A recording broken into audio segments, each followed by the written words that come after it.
They say a man's land ain't just dirt and grass. It's memory, sweat, and the echo of every footstep that ever walked it. My name's Samuel Carter, and Willow Creek Farm has been in my blood longer than my heartbeat's been steady. 132 acres of rolling pasture, oak fences older than my granddaddy's Bible, and a barn that smelled of hay, oil, and quiet dignity. When my wife, Eleanor, passed 10 winters ago, that land became my reason to wake up. Every sunrise, I'd walk the fence line, patch boards, feed the horses, and talk to the wind like it carried her answers. Maybe it did. My boy Thomas was all I had left. Smart one, always was. Top of his class, went off to the city chasing big suits and bigger dreams.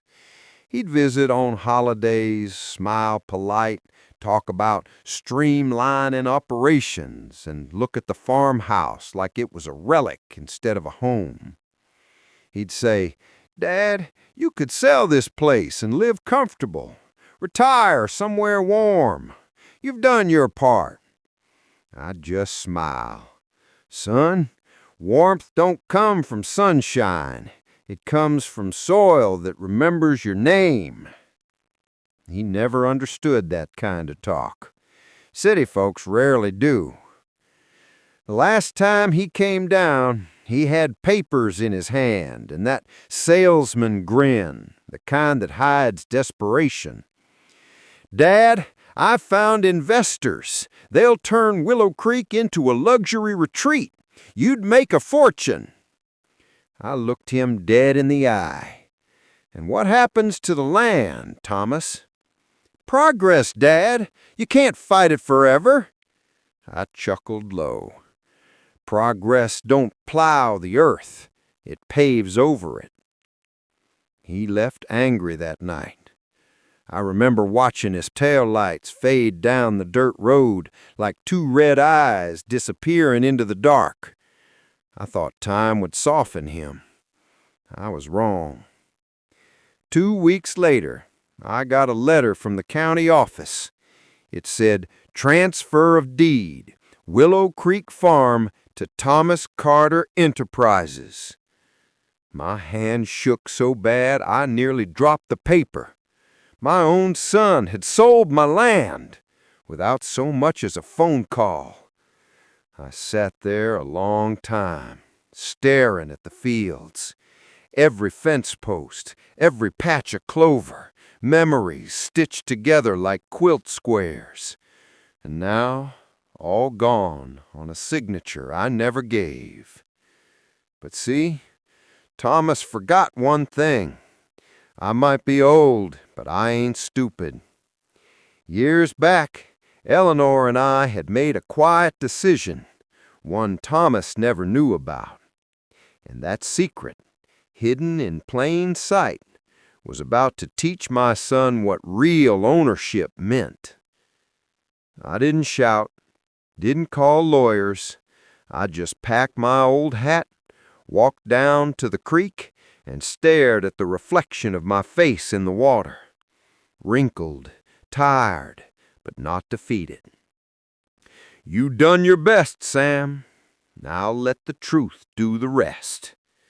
Because Willow Creek had stories buried deeper than any lawyer could dig, and Thomas was about to uncover them the hard way. That was the day I stopped being a farmer and started being the teacher my son never knew he needed. The storm rolled in that night, same as my thoughts, slow, heavy, and full of thunder.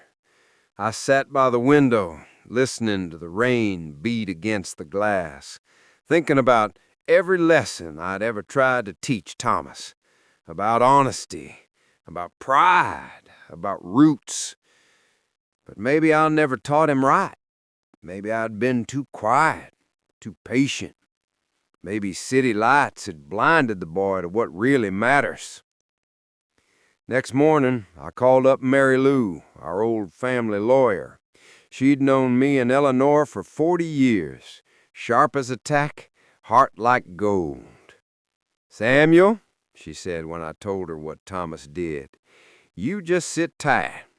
Remember what we filed before Eleanor passed?" I smiled. "Oh, I remember, and so will he, soon enough." You see, what Thomas didn't know was that 10 years back, Eleanor and I split the ownership of Willow Creek Farm into two trusts, half under my name, half under the Willow Heritage Foundation, a preservation fund Eleanor dreamed up to protect our land long after we were gone. And guess who the trustee was? Not Thomas. It was Mary Lou herself. Thomas might have sold his share, the one I let him think he owned, but he couldn't sell what wasn't his. And the buyers? Oh, they'd soon find out they'd bought nothing but empty promises and old dirt with a locked gate.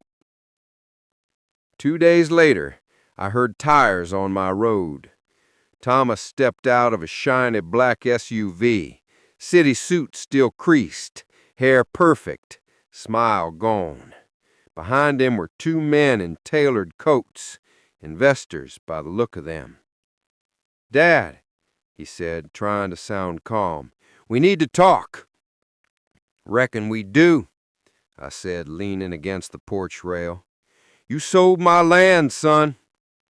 He swallowed hard. "I had no choice. The company needed the capital.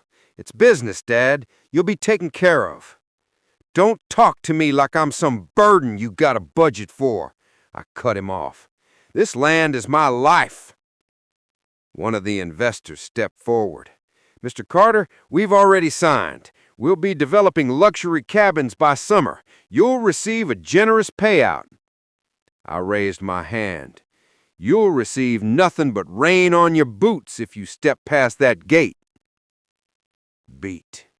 The investors exchanged confused looks. Thomas frowned. "Dad, what are you doing?" "Protecting what's mine and what ain't yours." "That's not how this works." "Oh, I believe it is. Ask your lawyer about the Willow Heritage Trust." He blinked. "What trust?" "The one your mama built to keep this land from vultures, even if they had her last name." A sharp wind gusts through the trees. The investors whisper nervously. Thomas turned pale. "You mean, you—" "I mean, son," I said, stepping closer, "you sold air, paper, a dream that was never yours to give." One investor cursed under his breath and stomped back to the car. The other tried to argue, but I just handed him a letter, signed and stamped by Mary Lou herself. "Legal ownership of Willow Creek Farm remains with the Heritage Trust. Any attempted sale without trustee consent is void." Their faces said it all. Thomas stood there in the rain, watching his fancy deal crumble like wet paper. "Dad, why didn't you tell me?" I looked out at the fields. "Because I wanted you to ask before you took, to understand what this land means. But you didn't ask, boy. You just signed my heart away." He didn't answer, just stood there, soaked and silent, staring at the ground he'd once called his inheritance. I wanted to be angry, God knows I did, but looking at him, shivering, broken by his own greed, all I felt was sorrow. "You can still make it right," I said softly. "Start by listening. The land don't forgive easy, but it don't hate either." He looked up, eyes wet with more than rain. "What do I do now, Dad?" I said, "You wait. The truth's still growing. You'll see soon enough." That was the last storm that hit Willow Creek that season, but not the last one between me and my son. 'Cause what came next wasn't about land anymore. It was about legacy. And just like the water, time started carving new shapes, whether we liked it or not. The courthouse smelled of polished wood and old paper, the kind that holds secrets in its grain, if you know where to look. I stepped inside Willow County Courthouse that morning with Thomas trailing behind me, suit stiff, face pale, and eyes avoiding mine. The sound of the clerk typing echoed like distant thunder in the tall hallways. I had walked many miles in my life, but that day, every step toward that courtroom felt heavier than plow iron in winter. I could hear the whispers before anyone even saw us. Townsfolk who had watched Willow Creek grow, who had seen my family sweat, celebrate, and mourn over that land. Some curious, some judgmental, some just plain worried.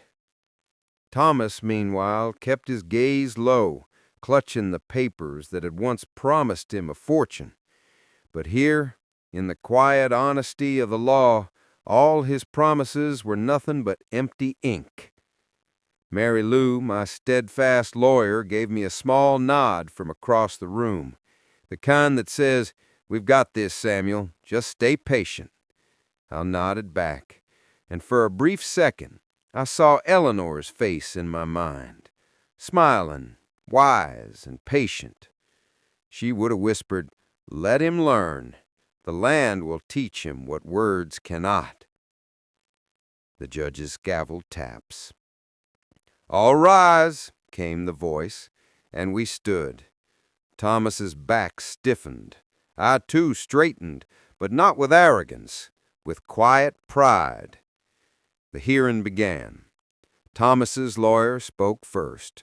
Smooth words, rehearsed phrases about good faith, signed agreement, mutual consent.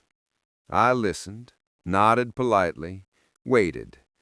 When Mary Lou stood, she spoke simply, truthfully. "The Willow Heritage Trust owns Willow Creek Farm. Any sale executed without trustee consent is void. Mr. Thomas Carter was never the sole owner. Any transaction signed without awareness of this is legally null." Thomas's eyes widened. His lawyer's mouth fell open. The room stilled. The clerk paused mid-note. And I, Samuel Carter, let the silence do its work. Thomas finally spoke, voice trembling. "Dad, I didn't know. I thought—" "You thought wrong," I interrupted gently, my voice calm but firm. "You never asked. You never cared to ask. You only wanted what you thought you could take." The weight in his eyes made my chest ache, not with joy, but sorrow. There was my boy, broken by his own greed. I can make this right," he whispered. "Perhaps you can. Perhaps you'll learn. But the land will remember, and so will the town, and so will you." The papers were signed, the truth recorded, the sale officially void. The investors, humiliated and embarrassed, left quickly. I heard muttered apologies as they went. Thomas sat down, head in hands.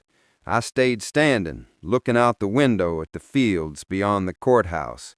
The oak trees, the creek, the fences, all still mine, all still standing, just as Eleanor and I had always dreamed.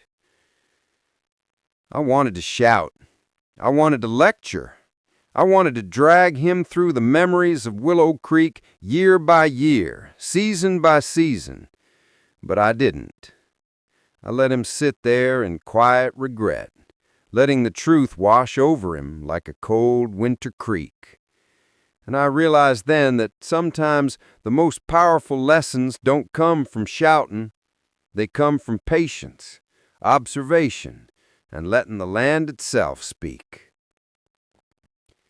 After the hearing, we walked outside. Thomas followed, silent, rain glistening on the courthouse steps. He wouldn't meet my eyes. I stopped at the top step and looked down the road to Willow Creek. "You'll have plenty of time to think, son," I said, "about what you tried to take and about what you almost lost." His shoulders shook. "Dad, I didn't mean—" "I know, Thomas. And maybe one day you'll understand. But right now, just remember, the land doesn't forgive and it doesn't lie." He nodded, tears falling freely now, mixing with the drizzle of rain. That was the moment he finally began to see what Eleanor and I always knew, that true ownership isn't about paper or signatures. It's about care, respect, and legacy. I stayed a moment longer, looking back at the courthouse, at my son humbled, at the town silently watching, and I knew the hardest part wasn't the legal victory. It was the quiet truth sinking inside Thomas, the lesson he'd remember long after this day, the one that would shape him or break him for the rest of his life. And just like that, the storm over Willow Creek had passed. But the rain had washed more than streets and rooftops. It had cleansed the illusions, leaving only truth and the promise of reckoning still to come. Days turned to weeks after the courthouse hearing. Willow Creek breathed the quiet rhythm of life. Horses pawing at the pasture, wind in the oaks, the creek murmuring like it always had. Thomas stayed mostly in his room at the farmhouse, avoiding conversation, avoiding the fields. He had time to think, I reckon. Time to let the truth sink into the marrow of his bones. I went about my routine, feeding the animals, patching fences, walking the land. Every step reminded me that ownership isn't measured in deeds or money, but in care, respect, and the countless memories stitched into every inch of soil. Thomas finally approached me one evening, rain-slicked boots and eyes still carrying the weight of his realization. "Dad," he said, voice low, I wanted to apologize. I thought I could just take it, sell it, make my life easier. But I see now I was wrong." I studied him, seeing the boy I once knew, now tempered by humility. "Son," I said gently, "seeing the land isn't yours to claim is hard, but learning respect, that's harder, and that's what Willow Creek always teaches." He nodded, swallowing hard. "I'll do whatever it takes to make it right. Start by listening and working. That's the first step. The land will remind you every day what it takes to honor it." Over the next few months, Thomas worked alongside me. Early mornings, long days, evenings in the barn, listening to the horses shift and breathe. Slowly he learned patience. He learned to see the land as a living thing, not a paycheck.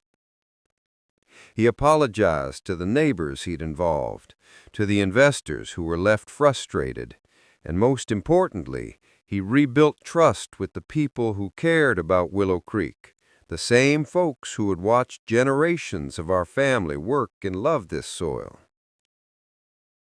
One afternoon, standing on a hill that overlooked the entire farm, Thomas finally turned to me.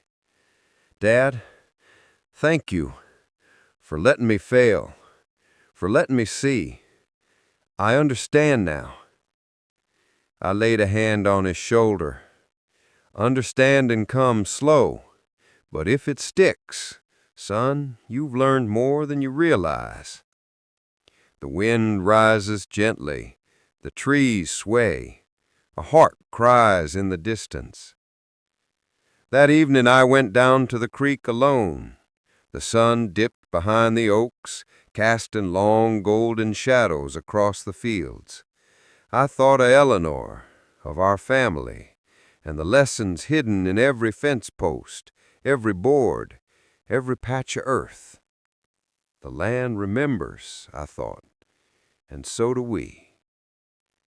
Thomas had learned his lesson, but more than that, I realized something about myself, about legacy. True legacy isn't wealth, isn't ownership on paper. It's the stories we pass down, the lessons we teach, and the people we guide through the storms of life. Willow Creek had stood for more than a century. It had survived storms, fires, drought, and human folly. And it would survive this too, because its roots ran deep, and so did ours. I walked back to the farmhouse, evening shadows stretching long across the fields. Thomas was inside, sitting quietly, perhaps thinking about the mistakes he'd made. I let him be. Lessons learned best in silence. And as the stars came out one by one, I whispered a thanks to Eleanor, to the land, to the life we'd built. Willow Creek would live on, and Thomas, well, Thomas would carry a story he'd never forget. Music fades slowly, gentle creek sounds and night insects take over. Sometimes the people we love teach themselves the hardest lessons, and sometimes we just need to stand back, let the truth work, and watch as pride and regret collide into understanding. I think that's the kind of justice Eleanor would have wanted. And as for Thomas, the land had finally spoken, and he had finally listened. A soft, reflective pause, then Samuel's voice lingers, almost to the audience. Willow Creek remembers everything, every step, every misstep, every heart that beats for it. And now it remembers the lesson Thomas needed most.